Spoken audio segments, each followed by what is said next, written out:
उम्र 25 साल, हत्याएं 70 और 70 लोगों के खूनी इस दरिंदे को जब पुलिस कोर्ट के हवाले करती है और जज जब इससे वजह पूछते हैं कि आखिर क्यों उसने 70 लोगों को मौत के घाट उतार दिया, तो वजह सुनकर ना सिर्फ जज बल्कि कचहरी में खड़ा हर इंसान सन्न रह जाता है।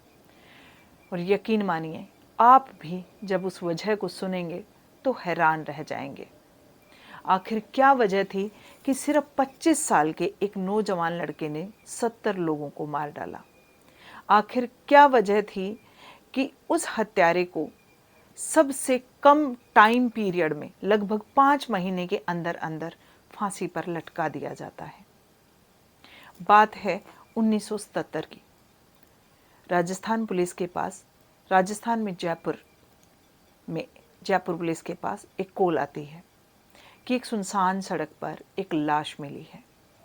पुलिस जब जाकर तफ्तीश करती है, लाश को देखती है, तो पता चलता है कि कनपट्टी के पीछे किसी भारी वस्तु से मारकर उस इंसान की हत्या की गई है।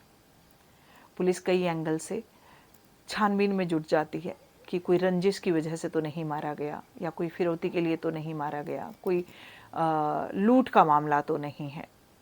और अभी पुलिस छानबीन कर ही रही होती है कि चंद ही रोज में एक और इसी तरीके से लाश का पुलिस को पता चलता है। कुछ महीने के अंदर ही एक के बाद एक लगभग 10 से 15 वारदात अलग अलग जगहों पे सुनने को मिलती हैं। पुलिस इन सब की छानबीन में जुटी होती है, लेकिन पुलिस इन सब लाशों की वजहों को एक दूसरे से कनेक्ट नहीं कर पा रही। उसके बाद एक दिन पंजाब पुलिस के पास फ़ोन आता है सुबह सुबह लगभग 5 बजे कि एक गुरुद्वारे में 3 लोगों की हत्या कर दी गई है, 3 लोगों की लाश मिली है।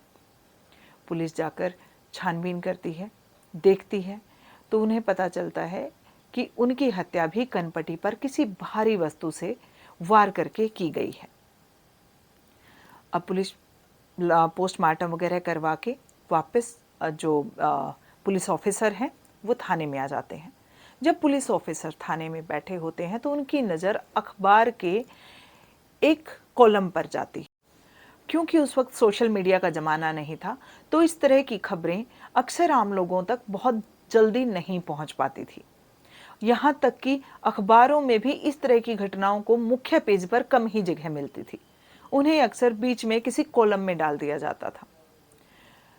कुदरतन उस पुलिस ऑफिसर की नज़र पड़ती है एक कॉलम पर जिसमें ये एक हत्यारे की खबर छपी होती है, कुछ हत्याओं की खबर छपी होती है कि कनपट्टी पर वार कर कई लोगों को मौत के घाट उतारा जा चुका है।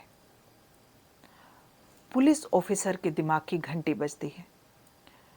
उसे लगता है कि हो ना हो इस पंजाब में हुई इन 3 लोगों की हत्या और राजस्थान में हुई इन हत्याओं के बीच में कुछ तो कनेक्शन है। वो छानबीन में जुटता है और तफ्तीश के बाद उसे पता चलता है कि सभी हत्याओं को जो करने का तरीका है, सभी लोगों को जो मारने का तरीका है, वो हत्यारे का बिल्कुल सेम है। कनपट्टी पर किसी तेज वस्तु से बार बार बेरहमी से वार करके मारना। और पुलिस को ये समझते फिर देर नहीं लगती कि हो ना हो ये कोई सीरियल किलर का ही काम है। सीरियल किलर अक्सर बिना किसी मुख्य वजह के अनजान लोगों को लगभग एक जैसे ही तरीके से मारते हैं। तो पुलिस अनजाने सीरियल किलर की तलाश में जुट जाती है, लेकिन जब तक पुलिस अपनी कार्रवाई करती है तब तक एक के बाद एक और 25-30 घटनाएं हो चुकी होती हैं। अब पुलिस के लिए भी आसान नहीं था, क्योंकि कोई लाश हरियाणा में मिल रही थी, कोई पंजाब में, तो कोई राजस्थान में। इलाका निश्चित नहीं था, लेकिन फिर भी पुलिस जगह जगह अपना जाल बिछा रही थी। और 1970 से 78 तक वो इतने आतंक का दौर था कि लोग सुनसान सड़कों पर जाते डरने लगे थे। अचानक से कुछ ऐसा होता है कि एक बार एक सड़क पर एक इंसान जा रहा होता है, उसके ऊपर कोई पीछे से आकर हमला करता है। वो आदमी उस हमले से बचने के लिए नीचे झुक जाता है और जिस वजह से वो किलर का चेहरा देख लेता है और वो बच कर वहाँ से भाग निकलता है। वो इंसान पुलिस के पास जाकर रपट लिखवाता है कि किसी कंबलधारी इंसान ने उस पर वार करने की कोशिश की, उसे हथौड़े से मारने की कोशिश की। तब पुलिस को पता चलता है कि ये जो हत्यारा है, ये जो लोगों को मार रहा है, सीरियल किलर है, ये कंबल में लिपटकर अक्सर लेट रात को घर से बाहर निकलता है, सुनसान सड़कों पर जाकर हाथ में हथौड़ा लेकर अनजाने आते जाते लोगों का इंतजार करता है ताकि उनकी हत्या कर सके। उसके बाद पुलिस अखबार में इस अनजाने इंसान के प्रति, अनजाने हत्यारे के लिए न्यूज़ निकलवाती है कि अगर और भी कोई ऐसा इंसान है जो बचा है, जो इसके वार से बचा है, जिसने इसका चेहरा देखा है, वो हमसे संपर्क करें ताकि एक स्केच तैयार करवाया जा सके। और अचानक कुछ लोग निकल कर आते हैं, लगभग 5-6 लोग ऐसे निकल कर आते हैं जिन पे अलग अलग जगहों पर वार हुए थे। वो इसके वार से बच जाते हैं, वो और उनमें से कुछ लोगों ने इसका चेहरा देखा होता है। उन लोगों की बातों के आधार पर, उनकी पहचान के आधार पर पुलिस एक स्केच तैयार करवाती है।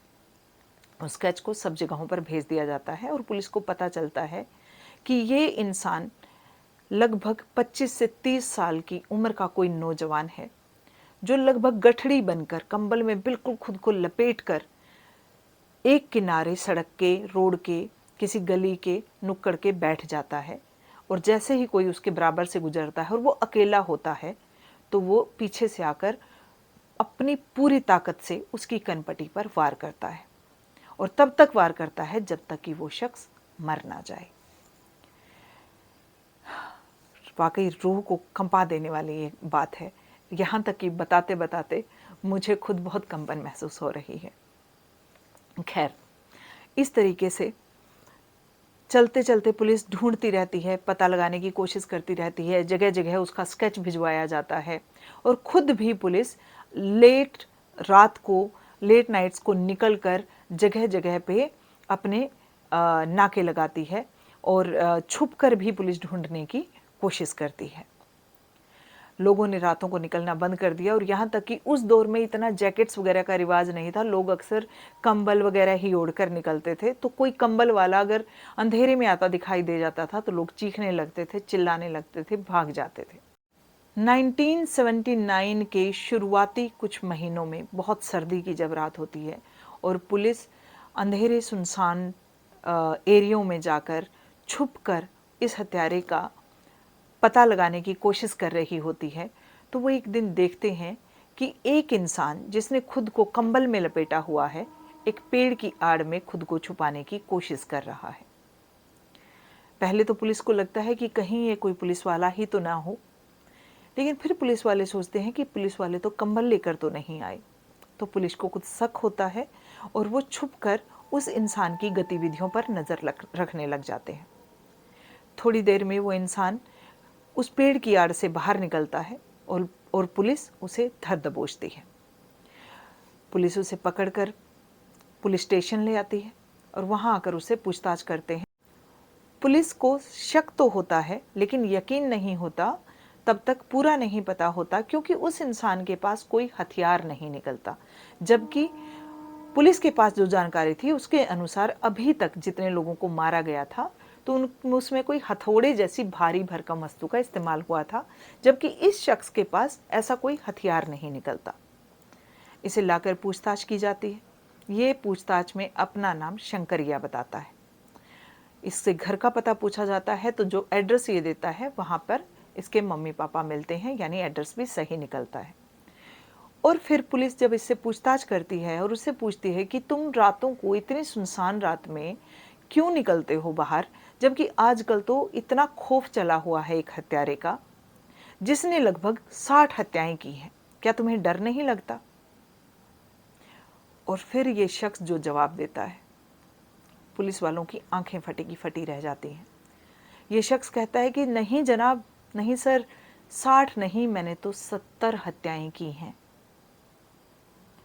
पुलिस वाले अचंभे से इसकी तरफ देखते हैं और एक पल के लिए तो यकीन भी नहीं करते कि इतना दुबला पतला सा इंसान इतने लोगों को कैसे मार सकता है, कहीं ये मजाक तो नहीं कर रहा। फिर पुलिस वाले जब उससे वेपन का पूछते हैं, हथियार के बारे में पूछते हैं, तो वो उनको वहीं उसी पेड़ के पीछे लेकर जाता है जहाँ से पुलिस ने इसे गिरफ्तार किया था, और वहाँ झाड़ियों में छुपा हुआ अपना हथियार यानी हथौड़ा पुलिस के हवाले करता है। अब पुलिस के पास शक की कोई वजह बचती नहीं और पुलिस को हार कर यकीन करना ही पड़ता है कि वाकई इस 25 साल के दुबले पतले से इंसान ने, पढ़े लिखे इंसान ने इतने लोगों को मार डाला। शंकरिया ग्रेजुएट था। उसके बाद पुलिस जब इसके माता पिता से पूछने की कोशिश करती है तो उन्हें यकीन नहीं होता। वो कहते हैं कि नहीं, ये तो बड़ा शांत सा और घरेलू सा लड़का है, ज़्यादातर घर पे ही रहता है। फिर पुलिस जब उसके माँ बाप से डिटेल में पूछताछ करती है तो वो बताते हैं कि कभी कभार अक्सर ये शाम को लेट रात को घर से बाहर निकलता है, क्योंकि ये कहता है कि दिन में पोल्यूशन है और दिन में बाहर निकलना मुझे अच्छा नहीं लगता, तो ये घूमने के बहाने लेट रात को घर से बाहर निकलता है। इसके ऊपर केस चलता है, कोर्ट में मामला ले जाया जाता है और जब जज शंकरिया से पूछते हैं कि शंकरिया, तुमने इतनी हत्याएं क्यों की, क्या आखिर ऐसी वजह थी कि तुम्हें इतने लोगों को मौत के घाट उतारना पड़ा। शंकरिया बिना किसी पछतावे के, बिना किसी पश्चाताप के, बिना चेहरे पे कोई शिकन लाए जज साहब को जवाब देता है कि जज साहब, एक दिन रात को जब मैं घूम रहा था मेरे सामने हथौड़ा पड़ा था, सड़क पर मुझे हथौड़ा मिला। हथौड़े को हाथ में लेते हुए मैंने सोचा कि मैं अगर इस हथौड़े से किसी को मार दूं और कोई चीखे तो मुझे कैसा लगेगा। और उसके बाद मैं छुपकर किसी का इंतज़ार करने लगा और फिर एक अकेला इंसान वहाँ से गुजरा तो मैंने पूरी अपनी ताकत से उसकी कनपटी पर वार किया और उसने जिस अंदाज से चीख मारी, जिससे जैसे वो चीखा, उससे मेरी आत्मा को असीम आनंद की अनुभूति हुई और मुझे इतना अच्छा लगा। और मैंने दोबारा हथौड़ा मारा और दोबारा जब वो चीखा तो मुझे और भी अच्छा लगा। तो मैंने बार बार हथौड़ा मारकर जब तक वो उसकी चीखें शांत नहीं हो गई, उसकी जान नहीं निकल गई, मैं उसे मारता रहा। उसके बाद मैं घर आ गया और मैंने सोचा कि क्या मैंने ठीक किया या गलत, और फिर मैं कुछ दिन घर से बाहर नहीं निकला।